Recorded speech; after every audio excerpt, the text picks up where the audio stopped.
Promise chaining in JavaScript. Promise chaining in JavaScript is a powerful technique that allows us to sequence asynchronous operations in a clear and concise manner. For example, we have to fetch user posts, then filter, then display the posts contains any bad words. For this, function fetch user posts, which take user ID. Then it return a new promise by taking resolve and reject as arguments. Then simulate API call by set timeout with a time delay of 2 seconds.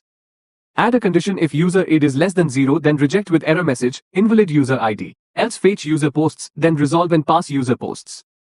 Similarly, another function filter posts, which take posts as an arguments and filter the posts if post contains any bad words like this.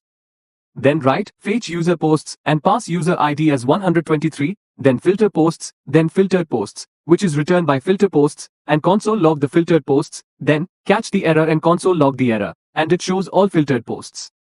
This is promise chaining, which fulfill promise one by one.